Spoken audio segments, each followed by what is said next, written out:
يعني انت بتتكلمي في 25 دقيقه واحد باع تيكتس بتقريبا 207 مش تقريبا، هي اكتر من 270 مليون جنيه. والحفله قعدت قد ايه؟ 3 ساعات، 2.5 ساعات. هاي أنا منى ضيف، tour promoter at Live Nation.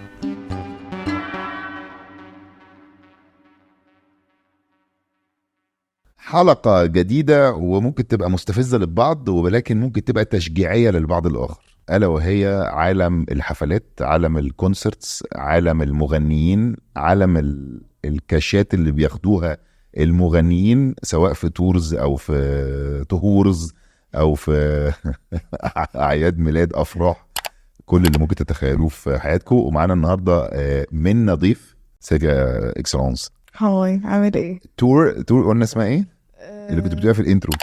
لفة. لا تور ايه؟ tour promoter. تور بروموتها. تور بروموتها في لايف نيشن. لايف نيشن يا جماعه دي من اكبر اذا لم تكن اكبر شركات الحفلات او الايفنتس اللي بيعملوا حفلات في العالم كله، مش في الدول العربيه بس، هي اصلا ابتدت في العالم كله، صح؟ صح. معاكم مين يعني؟ معنا ربنا بعدين. ايه ده؟ بسم الله الرحمن الرحيم. ما هي على فكره في الفرع المصري تمشي كده. اخدت ايوه ربنا وبعدين بيونسي، كولد بلاي، ذا ويكند، ناس بقى كتير، ومش لازم على قدهم يعني. مش لازم يكونوا برضو معانا، ممكن نكون بنعمل حفلات بس هم مش معانا، فدي طب وفي العرب؟ في العرب احنا عملنا تور واحدة بس كانت ويجز، بس برضو تاني احنا بنعمل التور اللي هي لسه عاملها وطلع وعمل انترفيو على فلسطين دي كانت في نص التور بتاعتي، صح؟ صح. ووقف على المسرح تحية يا مان، برافو عليك حبيبي. فانتوا دي كنتوا اللي عاملينها؟ يس. احنا والجزء الامريكي كان in collaboration مع كام برودكشن. احنا بنتكلم الحقيقه على التورز. اول حاجه هنتكلم عليها التورز الغنائيه او الجوله الغنائيه اللي هم بياخدوا فيها مغني هو مثلا مصري، يطلعوا يعمل حفله في لندن زي كايروكي كده مثلا، يروحوا لندن، بعد كده يروحوا برلين، بعد كده يروحوا امستردام، بعد كده ينزلوا جمصة، بعد كده يروحوا اسكندريه، بعد كده يروحوا عمان، وبعد كده يطلعوا على السعوديه وهكذا. دي اسمها ايه؟ جوله غنائيه بالترجمه الحرفيه. وعايزين نفتح الموضوع بتيلر سويفت. الحقيقه انا عارف ان هي مش عربيه، بس انا لسه قاري قبل ما نخش ان التور بتاعتها عامله بليون و400 مليون، 1.04 بليون. يعني مليون، مليار و40 مليون، مليار و40 مليون. الرقم احنا مش عارفين. مليار و400 مليون، مش 440. 40 دي تانية 1.4، دي 1.04. فانا معاك في حاجه. هو انت اصلا عارف فرق 360 مليون. هل انت عارف توصل للبليون؟ يعني اظن بالنسبه لتيلر مش فارقه 360 مليون دول بيناتس. المهم يا جماعه، فتيلر سويفت عامله من التور بتاعها اللي هو في سنه ولا قد ايه؟ على حسب بقى، يعني ممكن يبقى في سيزن، ممكن يبقى في سنه، بس هي دي كانت 60 حفله او 60 تاريخ متحددين في الجوله بتاعتها او في التور، عامله منها مليار و40 مليون دولار. ايه يا باشا الارقام دي؟ ارقام بقى، هو الارقام دي بتحصل عندنا؟ لا طبعا. يعني مثلا يعمل تور 60 مليون جنيه. لا ما اعرفش بصراحه، يعني الميز بقى بتاعتنا الكلام ده بره بس. طبعا لان هي عشان ستاديومز، يعني التور بتاعت تيلر سويفت. ما احنا عندنا استاد القاهره وبرج العرب ممكن نعمل فيه تور. استاد الجونه. البودكاست ده برعاية طلبات. لو لسه ما نزلتش طلبات، نزل الابليكيشن واستخدم الكود بودكاسترز X2 وليك خصم 100 جنيه على اول اوردرين. هو تريقه ولا لا بجد؟ في استاد الجونه كان بجد. وعلى فكره ده ممكن نعمل تور انترنال اللي هي داخليه. بس قصدي ليه ما عندناش الارقام دي؟ عشان ما عندناش الناس كفايه بالها. الجمهور قصدك؟ ولا السبونسرز؟ الجمهور والسبونسرز، بس يعني تورز زي دي ما بيبقاش عليها سبونسرز. فاحنا لو عملنا التور ده لشخص عربي من الاساطير بتوعنا ما يقدرش يعمل الارقام دي؟ لا طبعا. ليه؟ ما احنا عندنا دول عربيه كتير جدا وعندنا استادات كتيره جدا. لو عمل اصلا تور عربي ممكن يعمل اكتر من 60 حفله. بس 60 حفله فين؟ في مصر بقى وفي لبنان وفي الجزائر والمغرب والاردن وكل. انت عندك الديموغرافيك اللي يضمن ان كل التيكتس دي تتباع؟ انت بتبيع مثلا مش شغلتك بقى انا مسألة. بالظبط ما عندكش. طب احنا هنا انا بسمع برضو ان الناس هنا أو في الوطن العربي يعني ان لما بيطلعوا يعملوا مش لازم تبقى تور كامله متكامله، بس حتى لما بيعملوا ايفنتين 3 ان لا بيجي لهم من حسب اللي انا سمعه ان هم بياخدوا ارقام حلوه قوي، نفس البرفورمر او نفس المغني ايا كان، مغني او كوميك او طالع يعمل ايا كان. هل ده فعلا بقى بياخدوا ارقام جامده يعني؟ لا دي اشتغاله بجد والله بجد ستريت اب. ايه ده يعني ايه اعلى رقم؟ كل الناس. ما هو يعني هو اولا المغنيين يعني ما بياخدوش فلوس كفايه في الحفلات كتير قصدي. طبعا ايه ده يعني غلابه؟ هو فين غلابه زينا يعني؟ لا مش غلابه بس على حسب برضو الحفله فين. يعني لو الحفله في الخليج اكيد بيبقى فلوسها اكتر من امريكا من يوروب. دايما الناس بتقول ان انا طالع استثمر في اوروبا، لو انا طالع بقى اشوف الناس اللي فعلا اللي عايزه تسمعني. بس I think ان في مش عارفه ترجمها ازاي، بس في misconception اللي هو الناس بتفكر دايما ان انا قيمتي فلوس، بس انت قيمتك مبيعات مش فلوس. احنا بنتكلم على المغني دلوقتي. ايوه ما هو المغني بيفكر ان قيمته فلوس. انا قيمتي $5 مليون، فانا لو الحفلة. مثلا اكس من مصر محمد جمال عايز يطلع يعمل حفله بره، هو والمانجمنت بتاعته والناس اللي حواليه واخوه وابن عمته مديرين اعمال مفاهمين احمد او محمد جمال ان هو اجمد تقيل قوي. فانا مش هعرف اطلع غير لو الفلوس اللي قدامي فيها 6 صفار. ايوه طب ما انا ممكن اديلك 6 صفار بس انت هتطلع تغني ل6 بني ادمين وانا هخسر وانت هتخسر ويبقى شكلك وحش قدام الناس. فانت قيمه المغني في مبيعاته في السيل بتاعته، كام تيكت ممكن يقدر يعمل. واللي انا فاهمه ان مبيعاته دي بتاعه التيكت والسيل غير مبيعاته بتاعه الاغاني والالبوم طبعا. يعني هو اللي انا فاهمه ان ممكن يبقى في مغني مكسر الدنيا على انغامي ولا سبوتيفاي ولا بتاع مش عارف ايه، بس يجي يعمل حفله محدش يروح.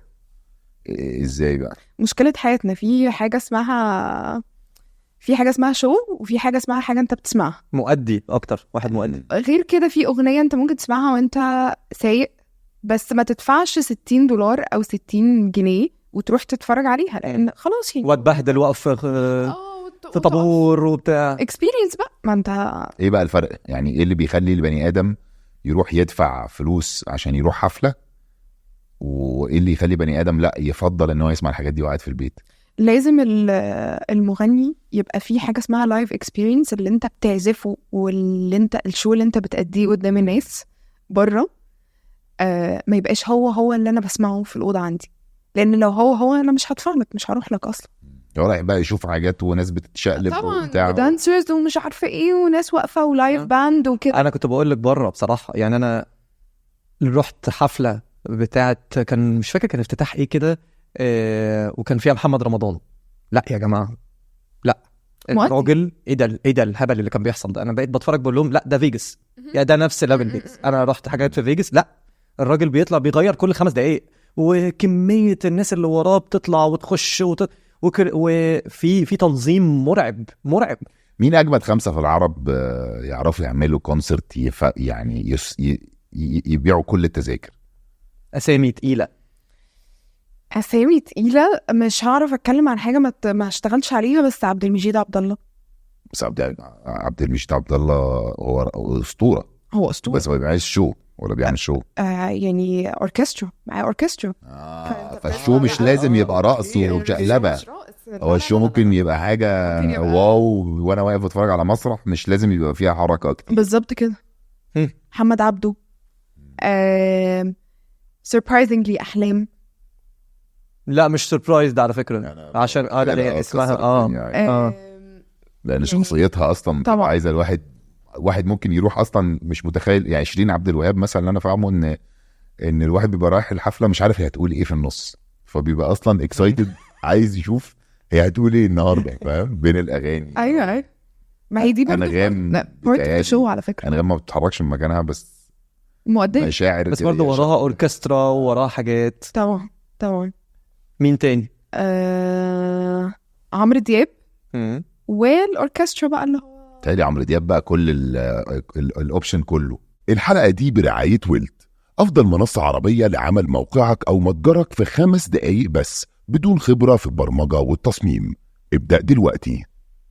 يعني بيعمل شو معاه فريق كبير، بيعمل شو. أنا مش فاكر بيعمل شوز جامدة. هو عنده كاريزما اون ستيج، ده تمام طبعا، وبينتراكت مع الناس، فبيحسسك اللي هو احنا قاعدين في الصالة بنغني مع بعض. فهمت قصدي. فالناس بس هو بيعمل شو ما بيتشقلبش لورا يعني، بس الراجل بيطلع وبيعمل تمام تمام. مش 50 سنت وبينكش الناس وبيقعد ينكش في الناس وهو هي بينكش في الناس دي بيعملها جامد، دي بيعملها صح. لا عامة. طب دلوقتي ايه اكبر حفلة او اكتر مبيعات حفلة اتعملت تماً بقى في العالم العربي؟ تعرفي الرقم او تعرفي مين اكتر واحد هو اللي دايما يعني ايه اكتر رقم اتعمل قبل كده تاريخ؟ ما في حاجتين مش عايزة اتوهك من السؤال، بس هو السعر اللي الفنان بياخده مش دايما بيترجم في السيلز. معاكي مفهوم. لا هو بيسألكيش مين اكتر واحد عمل، هو بيتهيألي عايز اكتر تيكتس اتباعت. عبد المجيد عبد الله نمرة 1. كم تيكت؟ كم بعد بالظبط؟ 13,500 في 25 دقيقة. اوف. العيد اللي فات ده فين؟ بس اكيد في حفلات ابو ظبي كان فيها اكتر من 13,500. اتس ان ارينا.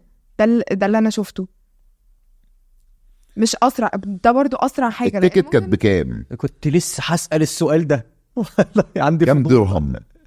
ابغى 2 بالدولار. لا ليه؟ ايه في ابو ظبي؟ هي ابو ظبي دخلت اليورو يعني بيتحول برضو. ايوه كام دولار؟ كام بقى الافريج؟ على الاقل 100 مثلا. 400 بس يا بنتي. ايه ده؟ اول صف كان الكرسي ب 12,000 درهم. 400 ايه يا استاذه؟ 400 دولار. 400 دولار في 13,500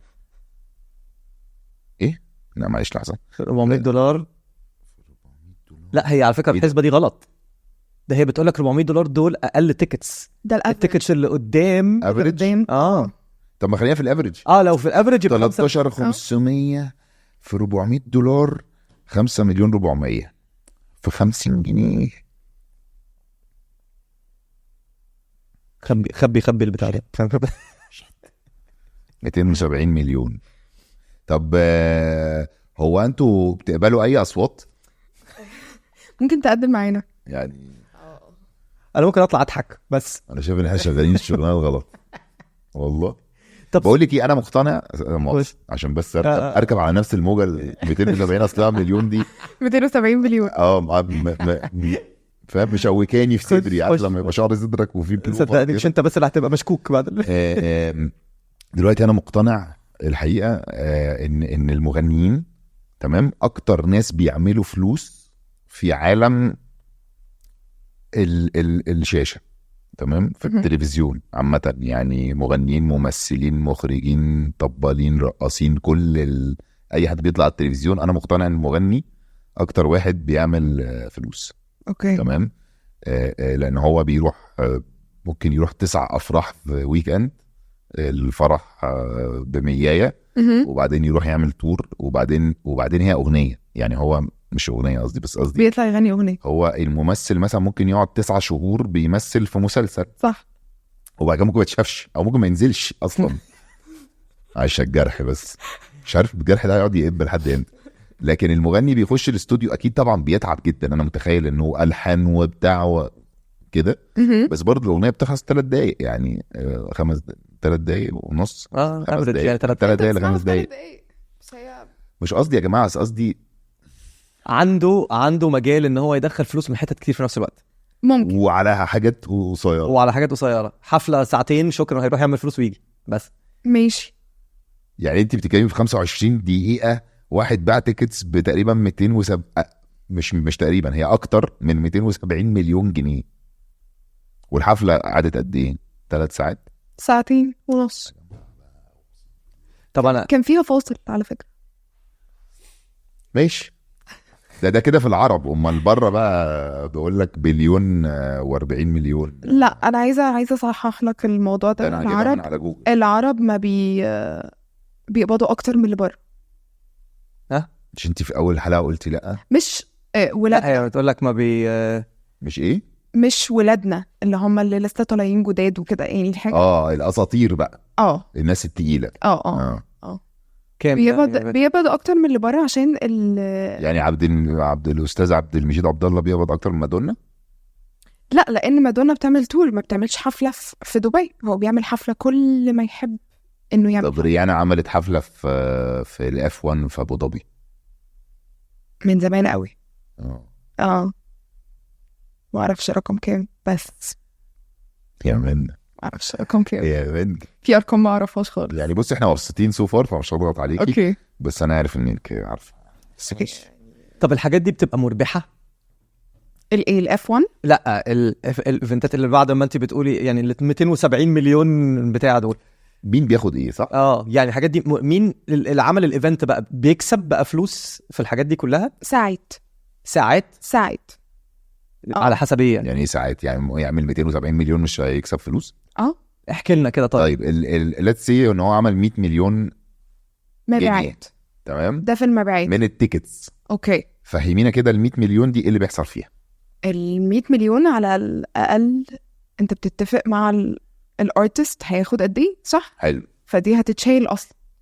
يعني تبقى كام في المية مثلا منهم؟ يعني ياخد، لا it depends، مش لازم تكون percentage، ممكن تكون متفق. ايوه يعني قصدي سيبك تعالى انا هعمل لك حفله هتاخد 200 جنيه مثلا. قولي من ال 100 مليون اخد 20، يلا 20 مليون جنيه. لا مش يلا، في بياخدوا 20 مليون جنيه. اوكي، في اكتر كمان. تمام. لا الارقام خلينا في الافريج يعني. خلينا في الافريج. يعني لما بعمل حفله انت بتتفق الاول على البيز لاين هو هياخد قد ايه. ماشي. وفي لسه في تيكت سيرفيس، فانت اصلا ال 100 مليون دي ما بتروحش صافي 100 مليون، ما بتجيش في البنك 100 مليون. هو ده سؤالي بقى، بتروح فين؟ في تيكت سيرفيس على الاقل هيتشال منها 14% او 20%. ايه بقى سيرفيس؟ التيكت سيرفيس لما انت بتيجي تدفع الفلوس بتاعت التيكت انت بتدفع بلس الضرايب او بلس تيكتنج سيرفيس. لو انت جايبه مثلا حد زي مثلا تيكتس مارشي والحاجات اللي هي بيتعاملوا هم في التيكتس، هم اللي بالظبط كده، بالظبط كده. تمام. فعلى حسب التيكت بتبقى عامله ازاي. ماشي. لسه في برودكشن، في رنت للارينا. اوكي. وفي بقى انت بتاخد الارينا فاضيه. كل ده من 100 مليون؟ طب ومش في سبونسرز بيجوا يدفعوا على ال 100 مليون؟ لا احنا كده بنتكلم ان هو ما فيش سبونسرز. انت كل ده لسه بس في حفلات غير ال 100 مليون بيدخل سبونسرز. بيروح مثلا ميه كذا بيروح يدفع مثلا. بس ده في مصر بس. بجد والله؟ بجد. ايه ده بجد؟ بجد. هنا الحفله ما ينفعش تحصل من غير سبونسر.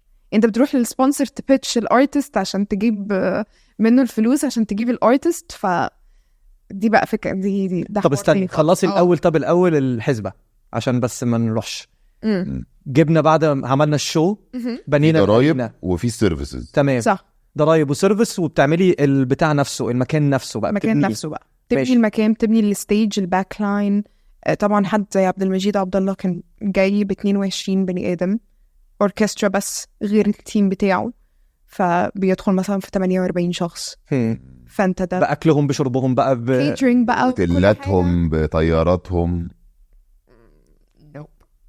المفروض ننظم الحفله ملهوش دعوه بالاوتيلات والطيران.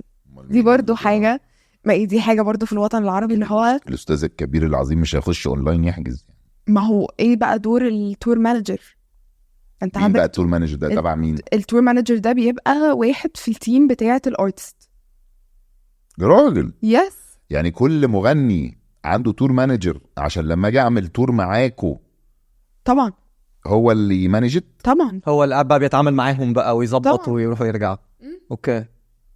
لان انا لو حجزت مثلا 40 تيكت للشباب اللي جايه من LA جايين دبي، في 5 منهم ما صحيوش، انا مالي؟ ما هي دي شغلانه تور مانجر، مش شغلانتي كبروموتر. اوكي. بس هنا العرب متعودين ان هو لا، اللي جايبنا ده هيتكفل بكل حاجه. هي بقى ثقافات بقى، بالظبط كده، ثقافات مختلفه يعني. بالزبط. اللي هناك بيعمل حاجه واللي هنا بيبقى متوقع بالزبط. حاجه تانية. اوكي. ده غير بقى انت جوه نفس الاستاد او ايا كان المكان، لسه في سكيورتي، لسه في امن، صح، لسه في ushers barricades، باركيز دي الحواجز حواجز اللي بتحط أيوة. ما بين الستيج اللي العيال بتقوم شايلها ضاربين بيها بعض في اخر الحفله او في اول الحفله او حسب الخناقه. بس فالحاجات دي كلها كوست. ففي الاخر عاده بيتصفى قد ايه؟ كم في المية؟ مش كام في المية، ما اقدرش اقول. صفى قد ايه لمين اصلا؟ للراجل اللي قرر اللي يعمل الحفله. usually يعني عاده الحاجات الكبيره قوي دي بيبقى البروفيت بتاعها في حوالي مثلا. اوكي. يعني ايه يعني؟ هي لو الحفله انا جايب منها 30 مليون دولار او لو جايب منها، تخيل، لان انت دي بتبني الشو انه بيتبقى لك بقى ممكن الحفله اللي دي اصلا ما نعملش فيها بروفيت. يعني اكتر واحد كسبان في الليله بيبقى المغني طبعا. بس انت بره، وعشان كده انت كنت بنتكلم فلوس. عشان كده كنا واحنا بنتكلم بره كنت بتقولي لي ان كنا بسالك على الكوميدي شوز دلوقتي، او الشوز اللي هي فيها performance، بس performance مش محتاج شو. كنت بتقولي لي ان الحاجات دي شغاله دلوقتي. الحاجات دي هي اكتر حاجات بتبيع دلوقتي، بتبيع وبتعمل بروفيت عشان مش محتاجه بقى كل ده، مش محتاج برودكشن. انت بتبني ستيج دي تبعك برضه بجد والله. طبعا. طب ما تيجي يا كيمو نجرب حاجه. انا شايف انا عجباني عايزك الفكره دي. انا عجباني وشيري اخويا يعني. ما تيجي نجرب مره نعمل بودكاست لايف على مسرح. يلا بينا. وستاير يلا بينا نجرب وستاير وتساعدينا. ايه ده؟ وبعد ما تساعدنا نعمل بقى في الاخر فقره هنقعد نتكلم احنا الثلاثه، نشوف الشو كان ايه الاخبار، صح؟ نجحنا ولا لا؟ طبعا. كسبنا ولا لا؟ انتظرونا. لو عجبتكم الفكره اكتبوا بلح كومنتات. حلوه. يعني انتوا مش بس غنى، لا، امال عالم الايفنتات ده بيقسم الى ايه؟ عالم الايفنتات بيقسم الى ميوزك، تورز. ميوزك دي بقى بيبقى تحتها فيستيفالز، لان احنا برضو وي اون فيستيفالز، عندنا فيستيفالز زي ايه؟ دي بقى زي ميدل بيست مثلا، اللي هي فيها مغنيين كتير قوي قوي ودي جيز وبتاع. بالظبط كده. تمام. لكن كونسرت دي بتبقى شخص. فعندك ميوزك وعندك العربي، عشان ده لسه حاجه جديده، لايف نيشن لسه داخله فيها، او مش لايف نيشن عموما، يعني العربي لسه طالع دلوقتي، بدل ما كان بروموترز اللي هو اصحاب كده وبنعمل حفله مع بعض، اللي هو في اكشلي في حد قاعد باكسل شيت بيقول لك ده هيعمل كذا. في كوميدي وفي فاميلي. ايه فاميلي ده؟ الناس بقى ما بتعرفش، اللي هو ديزني اون ايس مثلا. الحاجات دي هايله. مارفل. بعدين انت التيكتس بتزيد لان انت دي برضه انتوا اللي بتعملوها طبعا. ده كل عالم الايفنتس ولا ده لايف نيشن؟ ده عالم الايفنتس. مش احنا لسه ما اتكلمناش عن لايف نيشن. عالم الايفنتس ان جنرال. يعني اللي يعرف يعمل كونسرت لمادونا يعرف يجيب ميكي ماوس يلعب على التلج. بالظبط كده. انت كنت هتقولي مارفل، في الناس مش عارفه حاجه. في ناس مش عارفه التيكت سيلز بتمشي ازاي، فانت واخد عيالك تفرجهم على حاجه، فانت كده ما بعتش 2 تيكتس، انت بعت 5، لان الاب والام والاطفال رايحين وانت دفعت الواد هيشبط في سندوتش هوت دوج جوه والحاجات دي. انا عارف، بالظبط كده. فانت بقيت بتعلي الايكونومي بدل ما انت بتعمل حفله بس. خلي بالك، هرجع تاني للموضوع ده. ايكونومي بتاع البلد اللي انت اصلا بتعمل فيه. بتكلمي على بتكلم بقى ان جنرال. ايكونومي البلد. بيونسي التور بتاعتها عملت للايكونومي 400 مليون سبنت، 400 مليون دولار. الايكونومي بتاعت مين؟ بتاعت امريكا. BTS الكوريين لما بيتوروا الايكونومي بتاع البلد بتاعتهم بتعلى. فهم كل 4 سنين بيبقى فيه سبايك في الكوريين ايكونومي عشان الارتست ده بيتور. يا سلام طبعا. يا سلام طبعا. ده محتاجين الرئيس بتاع بلدهم يديهم مكافأة. ما بيتكافئوا من البلد. طبعا يعني بيونسي. طب واحنا مين اللي بيسبايك بحاول اعرف الايكونومي عندنا؟ بحاول اعرف، هرجع لك في كمان كام حلقه اقول لك. بحاول اعرف دلوقتي. بحاول نقفش هو مين عشان ناخد لفه يعني بقى. ناخد لفه عشان ناخد كوميشن عشان ناخد لفه كوميشن. انا حاسك انت عايز تفتح عربيه الهوت دوج بتاعت ديزني اللي هي يا باشا ده هيحصل. ماشي اوكي. بس عامة اللي انت بتقوليه ده صح، لان انا كنت بنظم، كنت قعدت فترة طويلة كنت بنظم حاجات تريد شوز، بس حاجات اللي هي اكتر بقى اللي هو ناس جايين يعملوا بيزنس جوه قاعة مؤتمرات وجو كده في لاس فيجاس. فاما كنت بروح هناك اعملها ده بجد. كل عيش والله دي حقيقة. على فكرة it's part of the. لا على فكرة انا كتير قوي، بس انا ما بقولش يعني. انا شغلتي اغلس على الولد طبعا. بس فهم هناك فيجاس عايشة على كده، ان هم عندهم حسبة كل شو بيتعمل، كل ايفنت بيتعمل في فيجاس بيدخل فلوس قد ايه، والمفروض اي راس بتخش فيجاس بتدخل لكل الايكونومي بتاع فيجاس قد ايه. وعشان كده هو على طول في ايفنتات في فيجاس ما بتخلصش. احنا اتكلمنا في الحوار ده قبل كده، حكيته لك انا قبل كده. في ايه؟ لا مش هفتكر طبعا. في حلقة اتكلمنا انا فاكر، وفي ديجافو عندي طبعا. فبيقعدوا يعملوا فالحسبة دي. ولو انت النهارده بقيتي راجل مشهور، محمد حلمي بنتكلم على عالم الكوميدي والتورز ممكن. ففعلا اللي انت بتقوليه ده 100% صح. وفي اللقطه انا شايف ان ده بيحصل كتير دلوقتي في الخليج. اكيد يعني أكيد، كلهم شغالين ايفنتات. صح، لان هو بيصرفوا مش بيعملوا سبايك في الايكونومي. لا بس هم بيعملوا سبايك بقى في اسم البلد. يعني انت للاسف البلد دلوقتي بقت ده تسويق للسياحه بتاعه البلد، بس صح؟ ده ما يترجمش في تيكت سيلز برضه. مش هيترجم تيكت سيلز صريحه. طلعوا طول عيب بلاش. انت مستحيل تعرف مثلا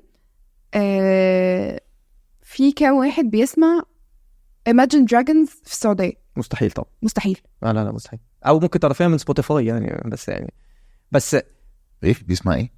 Imagine Dragons باند كايروكي. كايروكي مستحيل تعرف في كام واحد actually فانز لكايروكي عايزين يروحوا يسمعوا كايروكي ويصرفوا عشان يروحوا الحفله. طب انا عندي بقى السؤال ده بجد على فكره صح. انتوا لما حتى بتسافروا بره بتعرفوا ازاي؟ statistics. ازاي ايه يعني؟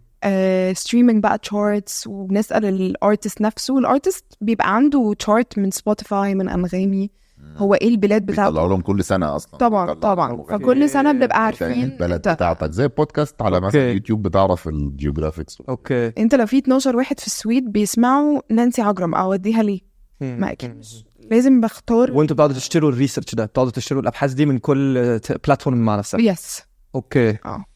عندي سؤال بقى حيوي جدا، وهو مقارنة ما بين الدول العربية أو المصرية والدول الفرنجة.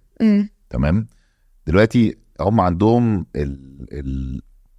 الفكرة بتاعت الجولة الغنائية دي، كل المغنيين هناك بيعملوها صح، وبيعدوا علينا في معظم الأوقات. يعني بيجي لنا أسامي كبيرة وأسامي صغيرة. احنا عندنا الثقافة دي ولا لأ؟ وهل احنا الشباب بتوعنا اصلا معروفين بره؟ ولو مش معروفين المشكله فين؟ محتاجين نشتغل على ايه؟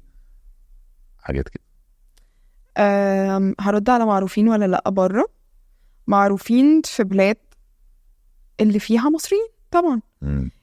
بس انا قصدي احنا نعرف الاجانب من غير ما نبقى اجانب. بس دي عشان بقى ثقافه، عشان احنا بنسمع الانجليزي عشان هو ده الروش او اللي شكله حلو قدام الناس. this is another conversation صراحة. بس ولادنا بقى اللي لما بيطلعوا بره هما بيperform الانترناشنال students اللي هما الناس اللي بتسافر بره تدرس.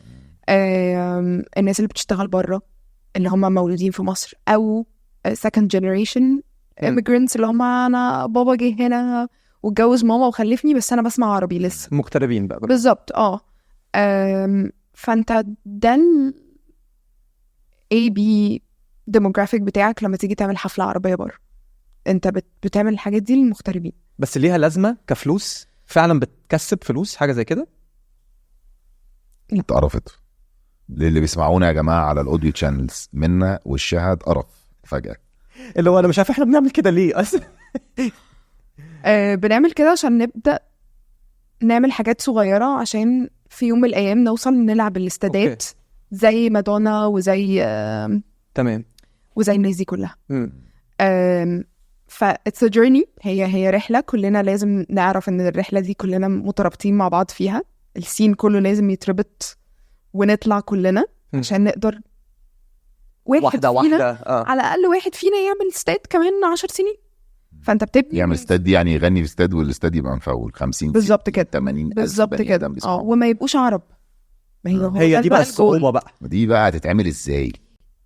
ما انت لما تيجي تلم ناس، يعني مثلا انا لما ببيع كاباسيتي 500 فرد، الفانيو يبقى 500 فرد، لو بعت 400 والباقي جايين لي مثلا اللي هو واحد متجوز واحدة أجنبية فجايبها تسمع، فهي خلاص بقت فان، فهتروح هتقول لأصحابها. انت بتبني بيث من مفيش. بالظبط. طب انا بحس، وصلحيني اذا انا غلطان، بس انا بحس ان التور لما بيحصل لمغني عربي في منهم كتير قوي بيتجرحوا. طبعا. بمعنى ان هو هقول لك، بمعنى ان انت مثلا دلوقتي مغني عربي، رابر، مغني كآبة، اي نوع من انواع الغناء، لما بينزل هو في مصر الناس بتقطع نفسها عليه. لما بيروح يعمل حفلة بيبيع تيكتس، الناس بتموت على التيكتس لحد ما بتبقى سلو. يجي مثلا يروح امستردام، لو هو التفكير بتاعه او طريقة تفكيره في نفسه وهو حاطط نفسه في الحتة المعينة، فاهم قصدي؟ لما يجي يروح ويلاقي ان هو كان عنده 10,000 وفجأة بقى عنده 500 مكان وباع 320 بس، بتاعي دي ممكن تعوره جامد، صح؟ تعور كبرياءه يعني. بس دي يعني ده دور بقى المانجمنت، ده دور الناس اللي حواليك، مديرين اعماله هو. بالظبط. دورك كمدير اعمال ان انت تقعد تشرح البروسيس دي للفنان اللي معاك، وما ينفعش يطلع يترمي برضو في اللي هو احنا طالعين بولندا في 15، ما هو هيطلع مهزوز وده هيجرحه. خلاص انت عملت كده مثلا في اول او تاني ستوب في التور كلها باظ. طبعا نفسيا خلاص مش طايق نفسه، هيطلع بقى انا خلاص انا ما ببيعش. فده دوري كأنا واحدة بحجز المكان، انك تهيئيه نفسيا. مش هيئه نفسيا، انا برضو مش هحطه في حاجة كبيرة، ما احنا مش هنخسر. انا لو حطيت مثلا شخص بيبيع 1000 في 2000 وجيت قلت له ده فانيو كبير حلو وهو باع نصه، طب انا عملت كده فيه ليه؟ انت قصدك بتتكلمي على المساحة كمان. يعني انا واخد حد هيغني في بولندا، بدل ما اجيب له مكان ياخد 10,000 ويبيع 500 بس فيحس ان هو فشل تماما. لو جبت مكان بياخد 400 ومليته له ب500 هو يحس بالزبط. ان هو خلاص كسر الدنيا، انا بعت 500 في بولندا، محدش عملها قبل كده، او انا فولت في بولندا من غير بقى لا يقول لا 500 ولا 10. بالظبط انا سولد اوت. لان برضو وده تكنيك مش احنا بس بنعمله في العرب لما يجوا يطلعوا تورز، بس في الدنيا كلها في حاجه اسمها اندر بلاي. لما تلاقي مثلا 50 سنت نازل يبرفورم في فينيو 1500، it's an under play، هيقفلها، بس قفلها تحت المستوى بتاعه، هو يقدر يعمل عارف هو بيبيع اريناز. فهو لو نزل يلعب حاجه صغيره وبهدل الدنيا سولد اوت وعمل ضجه وعمل PR وبنى، خلاص. وساعات مش هما بيستعملوا ساعات الفكره دي ان هما يجربوا حاجه جديده، عايزين يجربوها بس عايزين يجربوها في الهادي. انا دايما بشوف الناس الكوميكس بالذات بيعملوا الحركه دي. لو هو بيبيع اريناز ممكن يبقى عنده روتين جديد عايز يجربه، فيروح الاول حاجات يقوم جايب مثلا حاجه 1000 واحد 1500 يجرب فيهم ويشوف لو نجحت يطلع بيها. اكتر واحد ايه في الكوميديا؟ كيفن هارت. تريفر نوا بيبيع اكتر من كيفن هارت. بس يا بنتي بجد بس يا بنتي بس كيفن هارت ده بيقفل استادات باليومين والثلاثه. لا وفي حد اعلى منهم كلهم بقى، ديف شابيل. معاكي بقى ده انا معاكي. اوكي بس اشك ان كيفن يكون بيبيع اكتر من تريفر نوا. بس انت برضو احنا مش عايزه اقول المصطلح، بس انت حاطط نفسك برضو في بلاك كوميدي، انت الناس التانية بقى اليوروبيين بتبيع اكتر بكتير فعلا. في الكوميدي اه يعني انت كيفن هارت اكبر حاجه كانت في 2016 اكتوبر 14 53,000 بني ادم في فيلادلفيا لينكولن فاينانشال فيلد. اوكي ايه ده، ما تخيلتش خالص. اصل انا حتى سيبك من هم جايين منين، اسامي في الكوميديا ديف شابيل، يعني ديف شابيل ما فيهاش، كيفن هارت ما فيهاش اصلا. بس دي برضو كانت arguments ان احنا كعرب بنميل للبلاك كوميدي rather than فعلا yes ممكن تصدقي يعني الماينورتي عامة مفهوم. بتتقبل الكوميدي مفهوم. من حد relatable اكتر من لو هم صوتهم عالي كده وبيتكلموا بايديهم وبتاع ماشي ممكن يعني فتبقى في الريجن. لا مفهوم. عشان كده واحد زي راسل بيترز كمان برضو لما بيجي بيكسر الدنيا علشان برضو فاهم الثقافة بتاعتنا قوي. لا راسل بيترز ده اكيد عمل فلوس حلوة قوي، وعمل للناس المانجمنت جروب اللي ماسكينه فلوس حلوة قوي، لانه ما بيكلفش حاجة. حاولت كيفن هارت طلع لي على طول، الباقي بقى دخلني في ارتكلز ما عشان كيفن يا باشا كيفن هارت. بس فراسل بيترز لما جه مثلا البتاع بتاعت مصر، فاكر لما جه من زمان كان عامل لفة هنا في مصر وعمل كذا حفلة لسه جاي اصلا. هو بيجي كتير قوي وبيكسر الدنيا وبيبيع جامد. يعني انا اتخيل هو هندي، فالكالتشر بتاعتنا زي وبعدين من كندا، وفي كندا في عرب كتير صح. لا يعني بتهيألي دي مربحة جدا جدا، لانه بيطلع ستيج ما فيش حاجة اصلا، وواحد وراه دي جي وشكرا على كده ولا حاجة. ما تخلص. عندي سؤال بقى، ايه اللي بيحصل؟ وخلي بالك بقى من السؤال ده عشان تكتيكي جدا. اوكي استعديت. لو انا مغني ورحت جيت انتي في لايف نيشن عملت لي حفلة والحفلة عملت 100 مليون دولار، اوكي، وبعدين لقيت نفسي انا واخد 2 مليون في الاخر، هتضايق. انا كباسل انا عارف نفسي ماشي، هبقى اللي هو طب ما كان في 100 مليون دولار. فهم جاي نفكر بيني وبين ابن عمي اللي هو مدير اعمالي وجوز بنتي اللي هو مش عارف فاهمه، وقرر ان انا اعمل حفله لوحدي من غير منظم حفلات، على اساس ان ال 100 مليون دي احاول اخد منها 90. ماشي. ده بيحصل في ناس كتير قوي بتعمل حفلات، بيحاولوا يعملوا حفلاتهم. وايه اللي بيحصل بقى؟ مصايب بجد. زي ايه؟ بجد مصايب بتأدي الى ان انت في ناس بتموت في الحفله بتاعتك، وانت في الاخر بتلبس. هو لو حد مات في حفله مسؤوليه مين؟ منظم. يا سلام. طبعا. بس مسؤوليه قضائيه يعني بيخش بقى بجد. طبعا. اوكي طبعا. حلوه دي، من لو سوتس بقى وكده، وبيبقى هو المسؤول لان حاله الوفاه دي حصلت بسبب حاجه في التنظيم. طبعا. ولو المغني هو اللي عامل الحفله هو اللي يلبس. ما هو المنظم مع الورق، هو المنظم. هو على الورق هو المنظم، او الشركه بتاعت المانجمنت بتاعته هي المنظم، فخلاص. لو عندك 50,000 طب يعني مثلا في واحده من حفلات تايلور سويفت بيقول، مش فاكر كانت في انهي بلد، ساوث افريكا يمكن، كانت درجه الحراره عاليه جدا، كانت الشمس قويه جدا لدرجه ان في بنت ماتت. اوكي. دي بتبقى if it's on site ماتت جوه، وجابوا الاسعاف واتصورت، وكانت قصه كبيره جدا. هم اكيد هيتلطوا، بس مش ما تقليش انهم يحصل لهم مصيبه. بس قصدي دي شمس يعني هيتلطوا كده اللي هو بس عشان في الموضوع. يعني لو الاهالي بقى عايزه تعمل لو سوت وتاخدها وكده ممكن تطلع فلوس من الاورجنايزر في امريكا بالذات. طبعا لان انا بتكلم بقى، انا بتكلم على حالات اللي هو في ازدحام، فالناس دست على ناس، ففي 3 ماتوا. طب ايه اللي حصل حوالينا هنا بسبب ان حد كان عايز يعمل حفلته من غير منظم؟ بص، ما هو في mentality compromising للأسف، دي موجودة في كل الناس، مش عندنا احنا بس ولا في الدول العربية، اللي هو ايه ده، انا ليه في 2 مليون دفعهم سيفتي؟ ما هو عشان 15 اللي واقفين قدامك ما يموتوش، فبيحاولوا يكات داون الكوست عشان يطلع المغني بالظبط كده. فبيبص اللي هو اللي بينظمها لنفسه. اللي هو انا ليه صارف $15,000 على جراكن ميه؟ طب ما نجيب نسبة. ايه جراكن ميه؟ فلما تيجي تعمل حفلة وانت بتصرف مثلا في ما يعادل $15,000 ل $30,000 على حسب جراكن ميه ايه؟ جراكن ميه. جراكن ميه لو حصل حريقه، لو حصل حاجه لازم يكون في جراكن ميه السيفتي يعني. فدي بتبقى في البادجت بتاع جراكن ميه محطوط على جنب يعني. مش ميه شرب. لا جراكن ميه موجوده. ايه ده؟ انا just in case.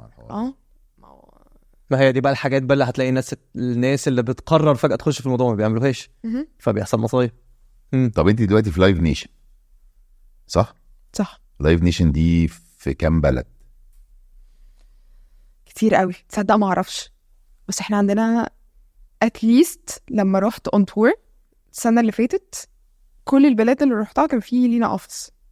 احنا كنا بنعدي قدام الاوفيس بتاعها جنب البيت عندنا. انا فاكر لما احنا وانت كنا عايشين في امريكا كان في الاوفيس بتاعهم كان كبير قوي جنب بيفرلي هيلز، كان عماره كامله كده كلها لايف نيشن. طب وفي كام بروموتر؟ في 40,000 موظف. بروموترز مش كتير طبعا، بس ممكن نقول اكتر من 2000 جلوبالي، 3000 4000. بس انتوا لسه مش هنا في مصر؟ انتوا لسه مش بتعملوا حفلات هنا في مصر؟ في لايف نيشن ميدل ايست. اوكي. بنحاول نعمل في كل الاماكن في الميدل ايست. المقر بتاع في دبي والرياض. اوكي. طبعا مصر is a territory تحت الميدل ايست. بس فين دلوقتي القوه بتاعت لايف نيشن في الوطن العربي؟ فين؟ في الامارات اكتر حاجه. اوكي. بقالكم قد ايه مثلا هناك؟ 12 سنه 13 سنه. ايه اكبر حفله عملتوها هناك؟ فيستيفال وايرلس، وبنعمل بقى الحاجات اللي هي بتبقى في الارينا. زي ايه مثلا؟ عبد المجيد عبد الله. اوكي. Imagine Dragons.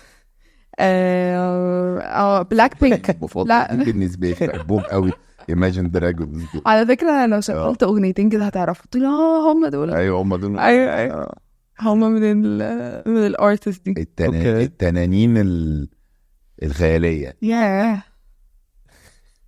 طب الحفل بتفرق في دايما نوع مزيكا معين هو اللي دايما كده اللي هو ايه بيجيب من الاخر بيكسب؟ بوب، روك والميتال. يس. بس انت عماله تصدميني بجد يا جماعه. ما اعرفش ليه كل الناس دي بتسمع روك. لما بيجيبوا ميتاليكا والناس دي طبعا بيكسر الدنيا. لا ميتاليكا ما جاتش ميدل ايست، بس هو وانس ان ميتاليكا هتدخل الميدل ايست خلاص. شفتي الكونسرت بما اننا بنتكلم على الكونسرتس والتورز والحاجات دي كان بتاع ميتاليكا لما اتعمل تبع الاتحاد السوفيتي وكان فيه هليكوبترات دي كانت اكبر واحده في العالم. اكبر كونسرت اتعمل في العالم كله في تاريخ العالم لحد النهارده. عارفاها؟ شفتيها دي؟ الريفرنسز بتاعتها موجوده حتى في السينماتوجرافي والحاجات دي عشان هي كانت اتصورت. من هو منظم الحفل؟ أكيد. على فكره الحاجات دي اكيد معموله مع حكومه طبعا. ما هي دي جت مع الحكومه الروسيه. لا تاني كان في طيارات هليكوبتر فوق وبتاع كده يعني كان طيارات حربيه يعني. بس بقى كده فلسه لحد النهارده الميتال والروك زي it's very high streamed. يعني ما تعرفش ازاي. غريبه قوي. انا ما سمعتش ميتال بقالي 20 سنه. وانا برضو بس في ناس بقى اللي هم هارد كور فانز. انا اصحابي نروح الحفله. ايوه فتي قصدك يمكن النوع ده من عمر وخالد الصحار بيسافروا بالليل يقعدوا يجروا يخبطوا في بعض. عارفه انت عارفه اسمها ماشب مشبت مشبت هحط لكم فيديو على ناس مختلة عقليا. مش بهزر. ايوه بيبقى في كونسرت وفي ناس كتيره قوي وبعدين فجاه تلاقيهم عملوا دوريه وابتدوا يخشوا بقى بينطحوا بعض. ايوه وده في الراب برضو. اخبار الراب سين عندنا في مصر ايه؟ جميل قوي. طالع ايه ده؟ يتخمس ولا ايه؟ بياخد غرز يعني. بقى حاطط على حاجات تانية. والله هو الراب سين كان on the come up، بس هو دلوقتي في حاجات حلوة بتحصل. ان هو البني ادم بيطلع رابر فجأة وهو بيطلع بيحاول بقى ايه ده لا ادخل في البوب. انا ابقى بوب ستار بس فبيسيب الراب. فهو مفيش حد OG راب مكمل. غلط ولا صح؟ غلط طبعا بجد والله. طبعا. خلاص كلنا عرفنا ان البوب هو يعني الفلوس هناك، بس ده مش معناه ان انت بتغير كارير. وفي كتير قوي عملوا كده بيتهيألي، انا بفهمش قوي. هو مسار، هو مسار لازم كل الناس تتخذه، اللي هو انا طالع رابر بقيت صوت الشارع، خلاص بقى سيبني من صوت الشارع، انا عايز بقى صوت ناس تانية. طبعا ادخل في صوت الفلوس، الصوت اللي بيبيع. خلاص بقى انا لازم ابقى بوب يا جماعه. بس بيبيع صباح الفل يعني. ماشي بس عايز، ما هو برضه اتس نوت، يعني دي مش لغته، فهو هيقعد يتكلم اللغه دي 3 سنين وهيرجع تاني مش هيعرف يبيع بقى باللغه دي مدى حياته. عشان كده عمرو دياب هو عمرو دياب، عشان هو اللي كان بيعمله، اللي ماما كانت بتسمعه هو اللي انا بسمعه، هو اللي بس بقى يغني هاوس دلوقتي. ماشي ابس بقى. وحلوه. ايوه بس بالاغاني اللي هي بالبوب بتاعه، بنفس الحته، بنفس الفورمولا بتاعته، زود عليها الميلودي بالظبط كده. بس عمرو دياب هو هيفضل عمرو دياب. طب انا بقالي فتره شايف ان ابتدى يجي ناس من بره ما فهمش المزيكا، عاملين ناس كتير قوي. لازم ده استجواب. جورج وسوف اخباره ايه؟ انا بالنسبه لي جورج وسوف ده يا جماعه ابو وديع، سلطان الطرب، اقسم بالله بيغير لي مش بيغير لي مودي. انا لو عندي حاله اكتئاب مع ان اغانيه كئيبه جدا طبعا بيفرحني يا جدع والله العظيم، ببقى كده مرفق. لازم ناخده ثيرابي والله العظيم، لازم ناخده مع جورج وسوف. بقول لك ايه، وانا ما عنديش، انت عارف ما عنديش ستار تراك خالص يعني. ما عنديش الحته بتاعت لو انا اشوف نجم ماشي ابقى ولا عادي. تمام. جورج بقى مره شفت جورج في لبنان طلع لي ديل وقعد بيعمل وحياة ربنا، بقيت مش مصدق، عيل صغير وشاف. حبه قوي يا جماعه. خلاص عرفنا هدايا ايه، تذاكر جورج. اول ميل وايد اقرا عليه، اجيب له شريط كاسيت. لا انت مش هجيب له سي دي، اجيب له شريط كاسيت. طب الناس اللي دلوقتي بقى قاعده بتيجي من بره تعمل حفلات هنا في مصر وبيعملوا في الخليج، مفهوم في الخليج ممكن يكون كتير بيعملوها عشان مثلا بياخدوا فلوس كويسه.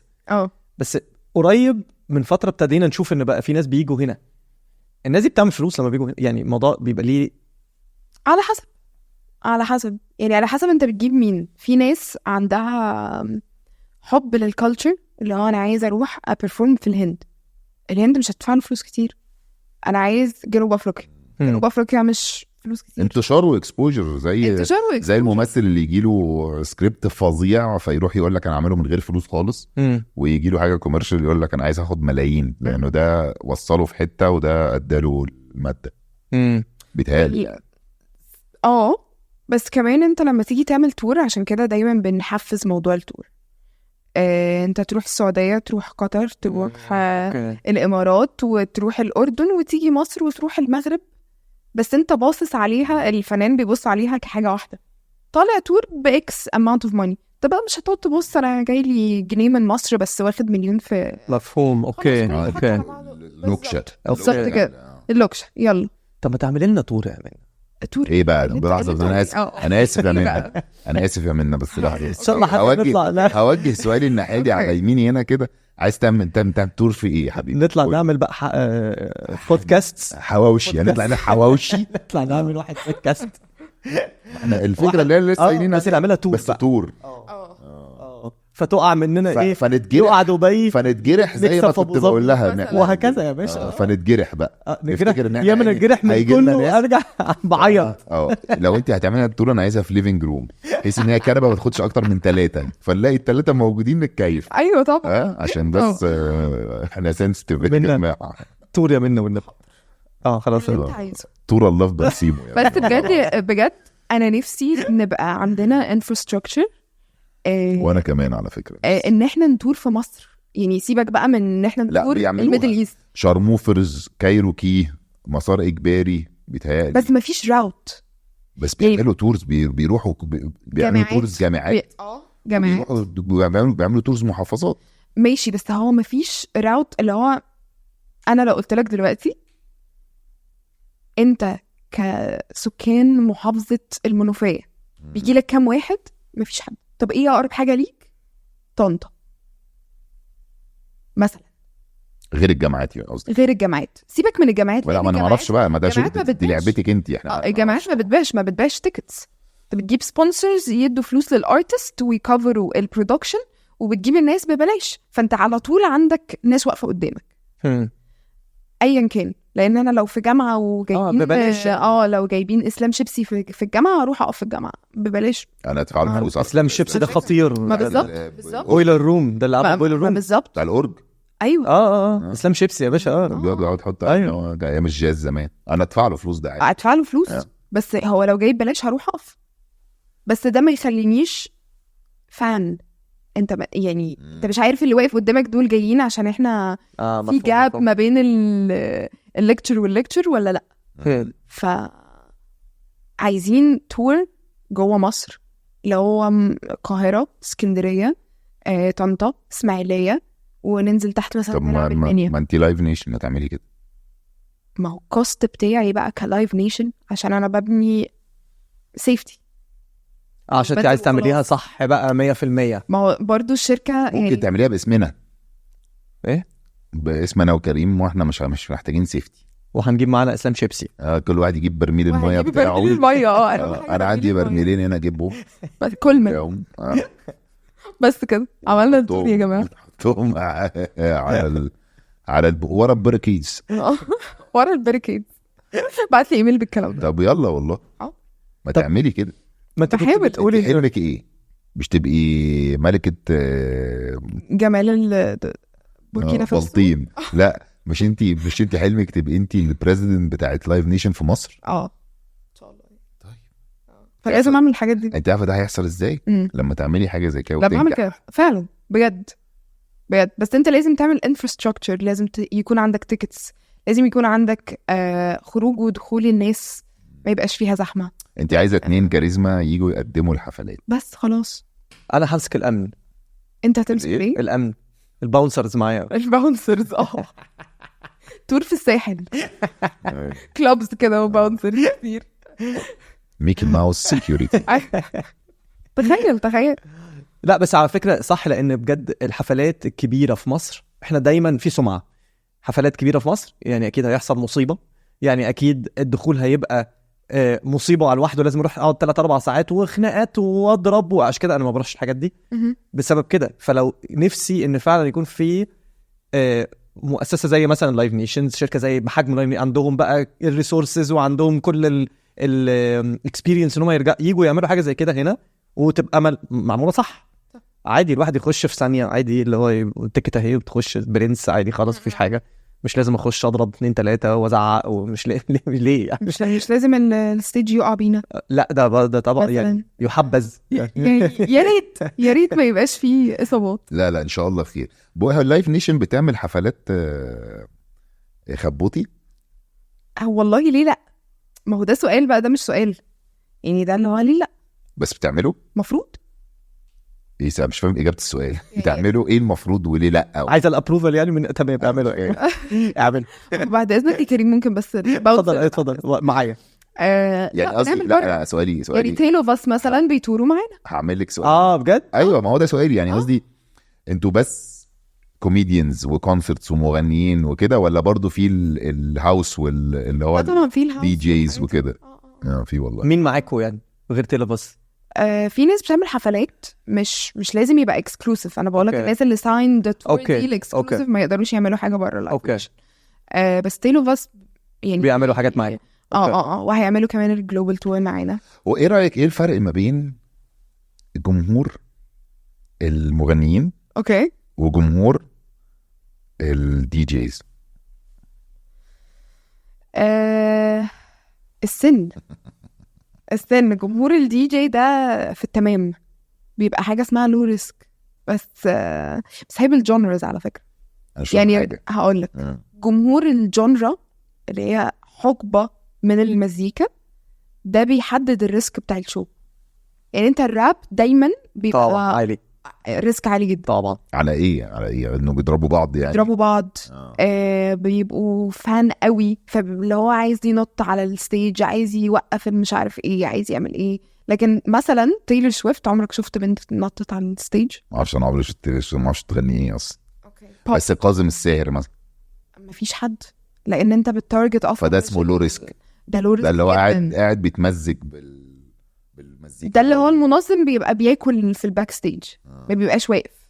طب والدي جيز بقى بيبقى لو ريسك برضه. ازاي يا جماعه؟ ده الناس تبقى مش شايفه قدامها وكده. لا بس ستيل لو ريسك. هيعمل ايه؟ هزود السيفتي مثلا، هزود البودي جارد، هزود الحاجات دي، بس مش ريسك. بس تصدق فعلا هو كله بيبقى في الحب. هو اصلا بيبقى في كله بيبقى في الحب. بيبقى هو عايز اللي يروحوا بيته بيبقى بيرقص مع الفضائيين اساسا.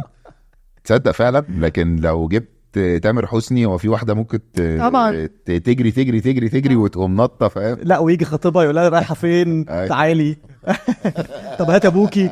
يبتدوا بقى يقعدوا بقى نشوفوا. ايه ده؟ تصدقي والله انت خليتينا نبص على الموضوع من زوايا مختلفه. سوبر فانز يعني. انت عندك ما فيش واحد سوبر فانز على سوبر فان على دي جي. صح. اصلا الناس اللي بتسمع الدي جيز يعني والحاجات دي مش عارفه شكله. في كتير منهم قوي ما عرفوش شكله. بالظبط. انا لو قلت لك مثلا اسمه ايه، ادم بورت، تعرف شكله عامل ازاي؟ بيتهيألي بيلبس كاب، هو ده مثلا اهو. بس خلاص، انت لو شفته في بودابست هتعرفه. لا بس خلاص بصراحه. بس لو شفت كندريك لامار طبعا مش انت يعني، بس يعني لا والحلو برضه ان انت ما تعرفوش. بتوع كول بلاين. هقول لك بيونسي، لو شفت بيونسي هتعرفها.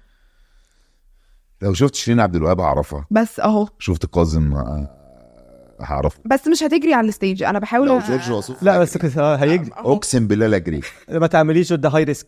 ده هاي ريسك. هاي ريسك يا جماعه. ما دخلوش كريم. ما دخلوش كريم يا جماعه. ما دخلوش شباب، ما دخلوش اي حد. بقول لك ايه، اسمها ايه، اخبار الانجليش على العربي ايه؟ الميكس. ما نعملش لان هو غير مقبول. انا هقول لك، ما انا جاي لك، بس ما ترديش بكل كده عفوانيه، عشان دلوقتي انت هترجعي تقولي لي انا اسفه. اصلا خلاص انا في حته الميكس ما بين العربي والانجليزي اللي هو اصلا غير مقبول في مجتمعاتنا العربيه اساسا. يعني احنا يعني انت مثلا نص الحلقه بتتكلم انجليزي، انا خايف عليكي في الكومنتات. تمام. انا اسفه يا جماعه والله. مش انا مالي، انا فاهم، انا تمام ماشي. انا اسفه يا جماعه والله. منك ليهم بقى. المهم طبعا هتتحطي في غساله محترمه، مش هو ده موضوعنا. فاحنا ما بنتقبلش الميكس ما بين العربي والانجليزي. however دلوقتي بقى في مغنيين بيميكسوا ما بين العربي والانجليزي. زي اليانا دي مثلا. انا عايز اشوفها. فكره ايه ده الاساسه دي؟ صح. بس الناس عاجبها المزيكا بتاعتها، صح ولا لا؟ طب ما هي مقبوله ايه؟ عشان مش من هنا، فعندها عذر. وبعدين هي منين اصلا؟ انا ما اعرفش اي حاجه. من تشيلي. اوكي. وفلسطينيه. طب طبيعي. طبيعي. ما بقول لك من تشيلي كمان يعني. بقول لك قمر. ما انا لا انا قصدي تشيلي وفلسطين. ما فهمت خلاص. وقمر بقى. انا بقول لك هي من تشيلي وفلسطين والقمر. ما هي من ميك سنس انها تبقى من تشيلي، فتبقى يعني مفهوم. اوكي. اخبارها ايه؟ فلا مفهوم. طب انا طلعت بره السؤال. طلعت بره الموضوع. عامله ايه يعني؟ كويس. بتعمل انا عاجبني الميكس اللي بتعمله. هو في ميكس طالع ده زي سانت ليفانت برضو، ما اعرفش سمعت عنه ولا لا، بس هما يعني نفس المود اللي هو احنا متغربين بره فبنستخدم الحاجات دي ومقبوله. لكن لو جه تامر حسني حط انجليزي الناس هتقفش. لا بس جاب سنوب.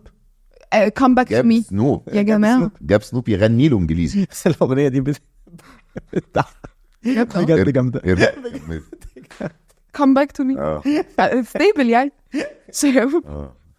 لا هي احنا عندنا عدم تقبل يعني. اعتقد ان most الرابرز بتوع مصر جربوا قبل ما يبقوا عندهم الصوت اللي هو الترابي شوية، اللي هو التراب شعبي دخل في حتة تانية، كانوا يجربوا يغنوا بالانجليزي. شيت ايه تراب بقى ده؟ ايه الفرق بين التراب والراب لا ده سؤال لمروان بابلو، مش ليا. مش حتتك. عايزين مروان برضو. طبعا مروان واليانا في نفس انا الجمله دي انا اتكلم الجمله دي ما ينفعش تتقال كده. انا اتكلم مع اليانا وانت تتكلم مع مروان. لا الجمله دي ما ينفعش تتصلح. بس احنا هنشيلها. ليه ايه اللي حصل؟ اما تشوفها حتى طب مش هتجمع ماشي ليك على فكره. طب وعز الجلال دلوقتي طب يا وحشه ليك انت. تصدق بقى مش هنشيلها. لا لحظه نسمعها. لا ما تسمعهاش. انا قلت ايه؟ نيكي مروان واليانا في نفس الحلقه. ايه انا قلت ايه؟ لا انا ما بقولكش حاجه. انا ما فهمتهاش في نفس الحلقه اصلا. وانا في حاجه يا ريس انا مش فاهمها. ايه ده خلاص تفكيره؟ انا حتى مش قادر افهم تفكيرك راح فين. ما انت هتفهمه ما تشوف برضو. طب مش هنشيل. ما انا ايه ده مش هنشيلها. مش هنشيلها. دي هتنزل اصلا ريل لوحدها. صح صح. شككتني في نفسي. أنا لما بسخن بقول حاجات تيك توك، حاجات تيك توك اللي انت بتقولها دي. خلاص. طب انا عندي بغض النظر بقى عن القصه دي، ازاي ممكن يبقى واحد بروموتر؟ يعني الشغلانه التور مانجر هو واحد بروموتر دي انا بتاعتي يعني ازاي يبقى واحد تور مانجر الكارير اللي انت فيه ده؟ ازاي انا لو عايز ابقى زي ابقى في الحته دي اعمل ايه؟ اكسبيرينس حفلات. اروح حفلات كتير يعني؟ لا يعني حاول تشتغل على حفلات. ازاي بقى؟ behind the scenes. الموضوع بقى بيبدأ بارتست ليزون مثلا، اللي هو ارتست لا يعني ارتست ليزون ده بوزيشن اللي هو ما بين البروموتر والارتست، اللي هو بيخلص الحاجات للارتست وهو اون جراوند. ماشي. مخلصاتي يعني. مخلصاتي بس elevated شويه. مخلصاتي فوق. بيتعامل مع الناس كويس. experience ورا experience بتبدأ تشوف ايه اللي بينفع ايه اللي ما بينفعش. لو انت اصلا عندك experience في الميوزك في الستريمز بقى، سيبك من اللايف، احنا بنتكلم في المزيكا مبيعات المزيكا. اوكي. اللي هو المزيكا دي بتتباع، انا ببيع في كذا في كذا، فبتبقى عارف الارقام، اصلا كلها ارقام كأنك اكاونتنت. اوكي. طب ايه دلوقتي النهارده، يعني انت بقيتي تول مانجر بعد ما كنت قبلها كنت بتعملي ايه؟ ما كنتش بعمل حاجه. كانت فين؟ بعمل ماجستير. في ايه يا راجل؟ في ايه؟ في الشو برودكشن. طيب اهو يعني كنت انتاج الحفلات. ده فين؟ ده في حاجه اسمها كده؟ ماجستير ده فين؟ ده عملتيه فين؟ عملته في لندن. شو برودكشن فين برضو يا اخي؟ بلاد الاجانب دي فيها حاجات غريبه جدا. بحب عندهم الحاجات اللي هو التخصصات دي. حلوه. قعدت طب لا احكي لنا بقى، احكي لنا ايه اللي دخلك وصلك دلوقتي ان انت بقيتي في لايف نيشن بتعملي تورز وتلفي العالم مع مغنيين نصهم مش طايقاهم ونصهم بتحبيهم؟ اقول لك الاسم اللي خلاني اعمل كده محمد حماقي. ما بهزرش. محمد حماقي؟ ما بهزرش. حماقي برضو ليه تأثير. ما بهزرش بجد. طب ما انا قلت لك ابتدت كتفان ما صدقتنيش. طب حماقي ايه قال لك كلمه مثلا خالص؟ في حفله. اوكي. وكان هو اللي بيغني في الحفله. انا كان عندي تقريبا 7-8 سنين. بص لها وقال لها عارفه احلى حاجه فيكي حرفيا. فافتكرت ان هو بيغني لها بس فانا قلت خلاص بقى يا جماعه. حلو عجبتك؟ لا اسمع اضحك هنا عشان اللي في الاوديو يعرفوا ان انت متبهدل ضحك في الاستوديو. والله استخيل لسه قالت لك حماقي. انا بضحك حماقي هو وحشه بس حلوه. حماقي هو سبب ان انا دخلت المجال ده. فانا تخيلت واقف على المسرح وهي واقفه في اول صف، طبعا هي بتحبه جدا، ماسك المايك. هو اصلا فيه انت عارف بيبقى فيه سبوت لايتس في عينيه، بيبقى هو اصلا مش شايف حد. يعني هو بيبقى فيه 10,000 بني ادم قدامه ومش شايف ولا هو شايف منك صوتاع. لا هي دي الفكره. هو منا فاكره ان هو شايفها بس هو ماسك المايك. لا على فكره انا بساعدك. كنت بساعدك. كانت هي بقى اللي واقفه. ايوه خلصت. فحماقي خلاص انا اسف، انا بجد اسف، بس في حاجات ما بعرفش. الحفله كانت كوبريت. كانت كوبريت كمان. كانت كوبريت ايفنت، فما كانش في ناس كتير، فانا كنت واقفه بس. انا ما كانش بقى عندي اللي هو الفضول اللي هو الارتست. كنت عايزه اعرف ايه اللي ورا الارتست. مين بقى المدير اعماله، مين انت، ايه اللي جابك هنا وخدت كام. والموضوع ده فضل في دماغي. يعني كان في دماغي لغايه لما دخلت جامعه ايه؟ دخلت سينماتوجرافي في لندن. اوكي. بس كان بهدف ان انا. هو انت مش عايشه هنا ولا ايه؟ لا انا بقالي 10 سنين مش هنا بجد ولا؟ اتربيت هنا. بس سبت الجامعه وكده بقى بلد. جامعه وكل حاجه بعد الجامعه هناك. في سينما يعني دخلتي معهد سينما في لندن؟ دخلت معهد سينما في لندن بهدف ان انا يعني اتخرج واشتغل في الميوزك فيديوز، عشان انا الباشن هو مزيكا، اخراج، كليبات، ياسر سامي يعني. ايوه حلو، كان حلم حياتي ابقى زي ياسر سامي. حلو. بس الموضوع بقى ما راحش في الموديش. راح فين بقى؟ شفتي حماقي بقى؟ لا، ما هو حماقي ده بقى طفل. ده كان قبل، وانت كان عندك كام سنه ساعتها؟ كان عندي 7-8 سنين. واو. حماقي. وفاكره من ساعتها ان هو ده، هي دي التيرنينج بوينت اللي انا عايزه ابقى في المزيكا. اوكي. من ساعتها انا عايزه ابقى في المزيكا. تمام. بس انت عارف بابا وماما وما فيش بنات بتدرس ايه مزيكا دي، احنا مسفرينك عشان تدرسي مزيكا، دكتوره لما مهندسه ولا بتاع. في نص الجامعه كده عملت اسوشيت في الشو برودكشن في امريكا، فانا كنت بذاكر حاجتين في نفس الوقت. كنت بعمل اسوشيت دي يعني بتذاكري حاجتين؟ لا، اسوشيت دي اللي هي زي انا اتلخبطت كده عشان قريتها ورا بعض. سألشت. اسوشيت دي اللي هي زماله. ايوه، اللي هي بتقلبيها من عربي لانجليزي. مش دي هي، ماشي هي. لو هي زماله، لا الثانيه معادله. بالظبط. انا اسف يا جماعه. اكنها تمرين. تمرين. زماله. فانا كنت بذاكر حاجتين في نفس الوقت، حاجه في الميوزك وحاجه في السينماتوجرافي. وبعدين خلصت وعملت ماجستير في ميوزك مانجمنت.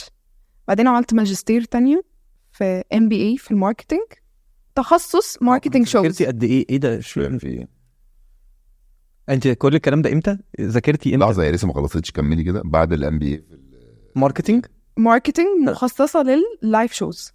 فالMBA بتاعي كان على الماركتينج فور لايف شوز. ده غير البرودكشن شو؟ لا، ما هو البرودكشن خلاص بقى كان اسوشيت. لا خلاص. احنا قلنا بقى في النص. اوكي. وخلصت. وبدأت اللي هو انا عايزه اعمل حاجه ليها علاقه بالعرب. اوكي. فانا عايزه اخرج العرب اللي عندنا دول بره. اوكي. باد باني he's the fastest selling بني ادم. ما اعرفش عنه اي حاجه، بس سمعت اسمه. باد باني في كل حته في الدنيا سمعت كده. اسمه، ما اعرفش، ما تصدقيش. ما اعرفش عنه اي حاجه. لاتن بجد. لاتن باد باني. ايه باد باني ده؟ بيبيع استادات كده بسرعه عندنا في الشارع. مغني يعني. فاللاتن طبعا بيبيعوا كتير يعني. اللاتن ملومة. بس ملومة وجاي بالفن وشاكيرا الناس دي كلها بتبيع كويس قوي.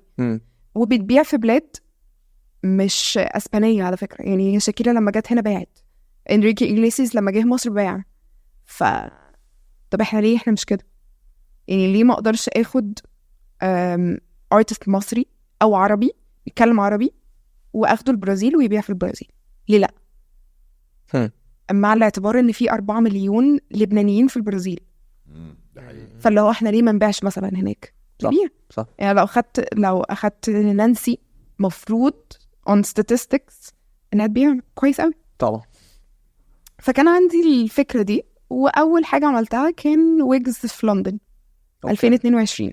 اوكي. والشو اتباع في 10 دقايق. طب ايه ده؟ حلو قوي. في 10 ايام. سوري ماشي، انا اسف.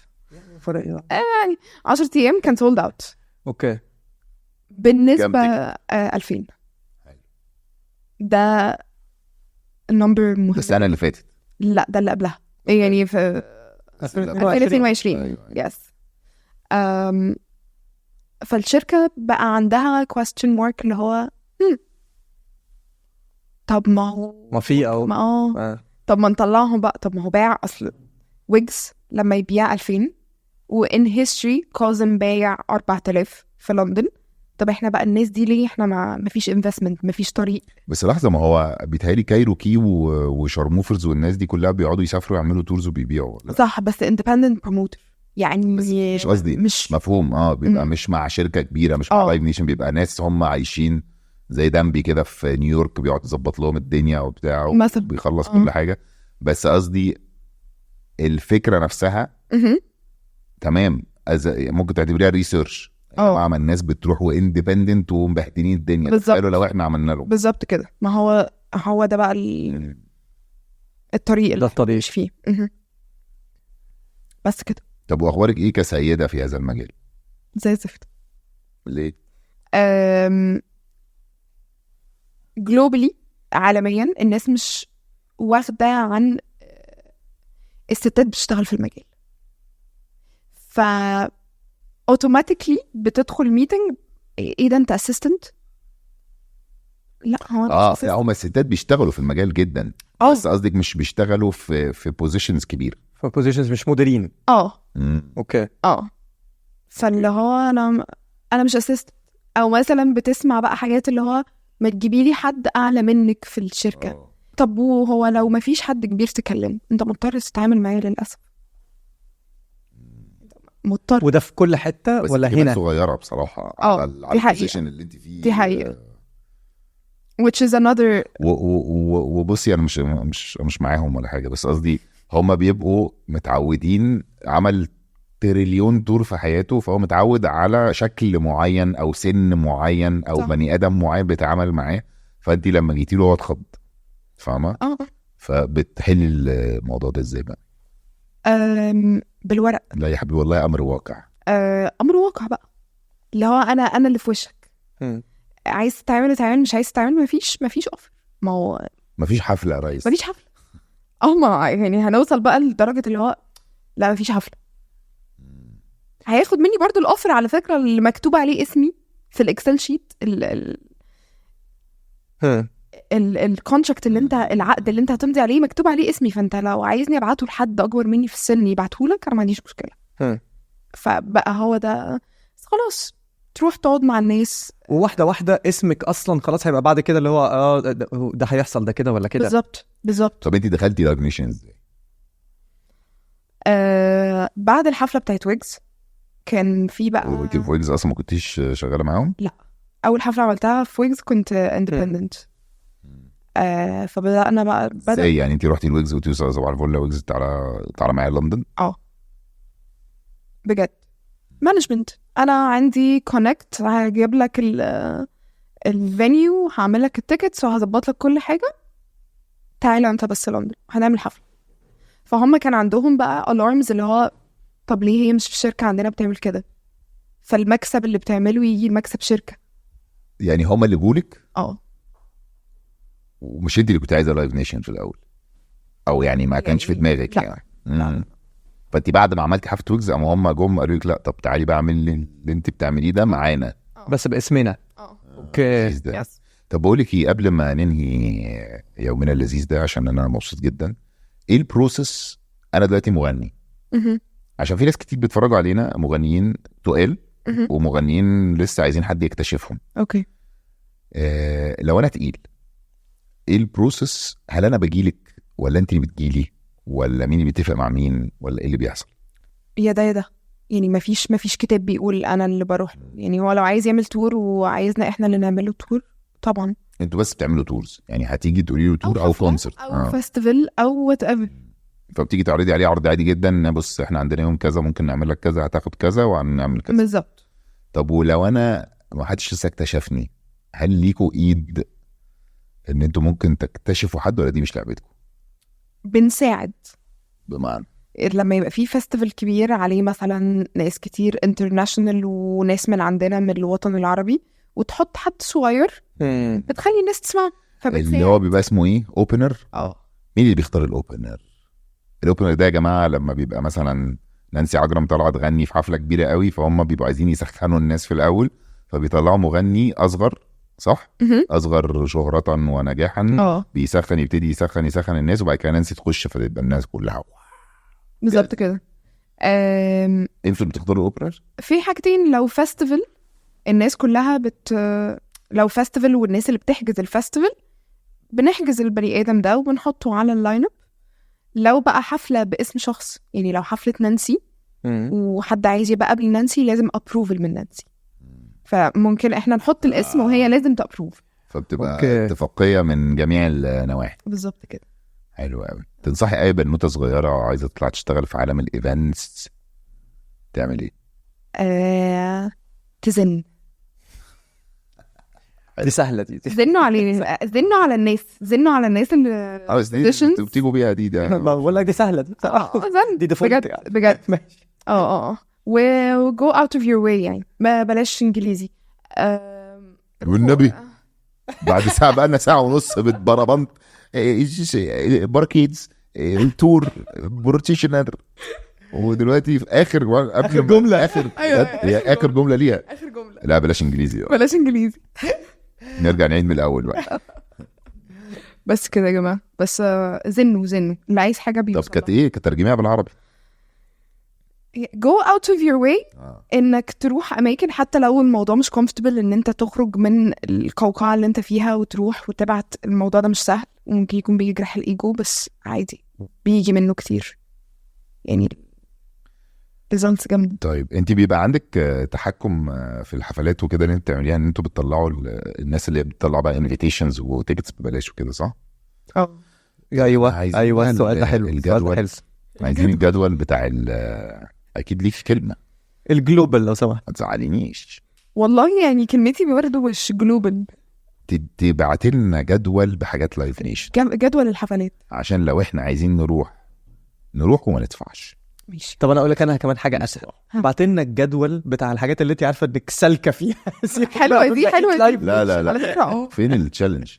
لا ما غير عايز ابقى بريزيدنت انت عايز تضغط مصر. ماشي نشوف بقى اخرها فين. ده غير ان احنا هنعمل حاجه لايف. لا هناخد بقى كريم تور عشان ما يزعلش. ماشي خدي كريم لوحده كده سيبي ايده فسحيه كده، بس احنا عايزين نعمل واحده كده لايف ايفنت بودكاست لايف بجد يا جماعه. قولوا لنا رايكم. بلح اكتبوا بلح للي عايز يشوف حلقه البودكاست لايف على مسرح وناس قاعده بتتفرج. ولو مش عايزين ما تكتبوش حاجه. وانا لا لو مش عايزين اكتبوا الجزر ماشي. فاحنا هتعتبري نفسك دلوقتي إليانا مثلا او مروان بابلو مثلا، وهتملي على الشيرز ده واحنا نبعته اوكي. اعتبر نفسي إليانا عشان امسكي بقى بايدك دي جامد قوي كده. ايوه بس كده.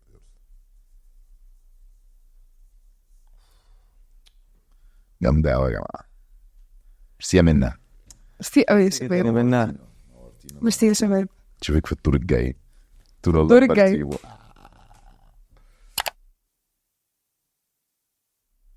طب ما انا قلت لك ابتدت كتفان ما صدقتنيش. طب حماقي ايه قال لك كلمه مثلا خالص في حفله اوكي، وكان هو اللي بيغني في الحفله. انا كان عندي تقريبا 7-8 ابص لها وقال لها عارفه احلى حاجه فيكي حرفيا. افتكرت ان هو بيغني لها بس فانا قلت خلاص بقى يا جماعه. حلو عجبتك. لا اسمع اضحك هنا عشان اللي في الاوديو يعرفوا ان انت متبهدل ضحك في الاستوديو. والله استخيل لسه قالت لك انا بضحك بطريقه وحشه بس حلوه. هو سبب ان انا دخلت المجال ده